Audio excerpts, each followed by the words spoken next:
Perkenalkan, kami dari kelompok 6 akan menjelaskan terkait materi fintech syariah. Perkenalkan, saya Muhammad Ridho Faridi.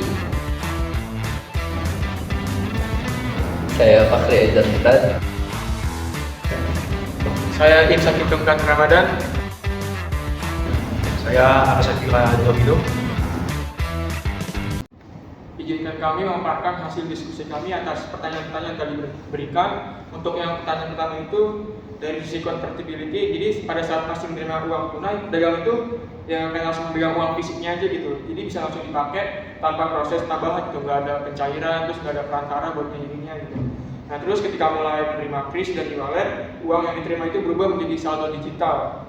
Jadi saldo ini memang gratis dan tidak perlu uang kembalian. Tapi jika ingin dijadikan uang tunai, harus ditransfer terlebih dahulu ke rekening bank dan kadang ada biaya atau jeda waktu.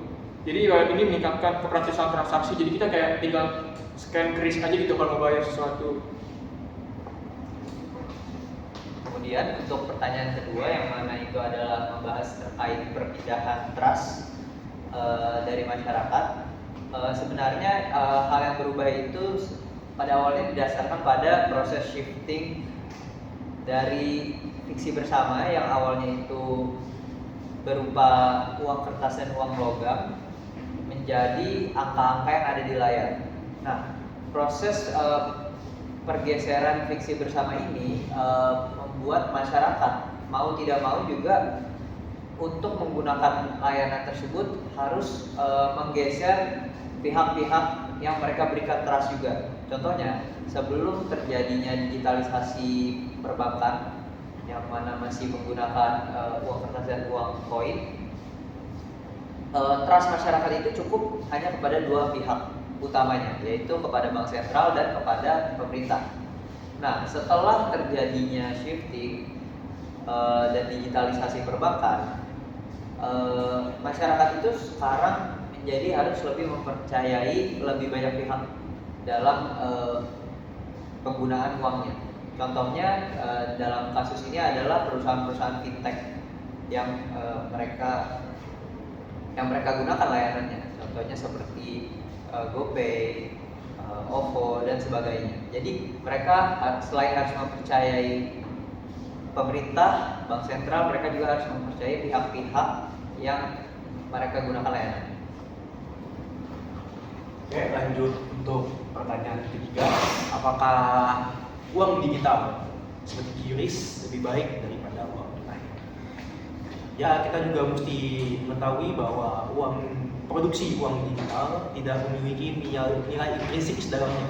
Itu artinya semua siklus pada uang digital tidak memiliki nilai intrinsik yang menjadikan itu hanya terdiri dari kepercayaan murni. Tidak ada bentuk fisik seperti uang kertas yang kita bisa lihat, kita bisa pegang. Uang digital tidak memiliki itu semua. Namun di sisi lain, uang digital lebih mudah untuk di-track dan diaudit secara langsung. Jadi kesimpulannya, apakah uang digital lebih bagus daripada uang tunai? Saya rasa jawabannya tidak bisa dijawab dengan satu jawaban.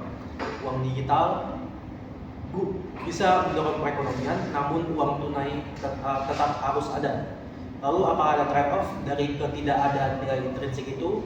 Tentu ada. Semisal jika terjadi masalah internet atau mungkin mati listrik, maka sistem perekonomian akan lumpuh seketika. Yang kedua, dengan tidak adanya nilai intrinsik, kemungkinan untuk produksi uang tanpa batas akan menjadi sangat mungkin. Lalu kemungkinan untuk adanya trade-off lain seperti guncangan pada e-wallet misalnya pada GoPay yang membekukan semua dana nasabah atau tabungan nasabah.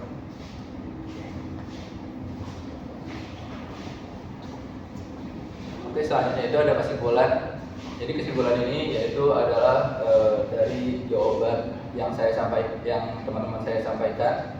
Jadi kesimpulannya itu yaitu kris itu sangat praktis digunakan dalam kehidupan sehari-hari dari tergantung teknologi yang digunakan. Sedangkan uang cash itu bisa digunakan tanpa menggunakan aplikasi atau internet. Jadi dari kedua tersebut bisa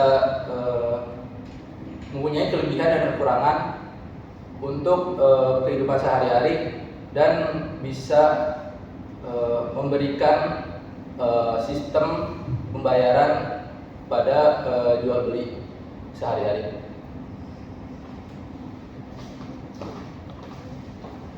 Sekian presentasi dari kelompok 6.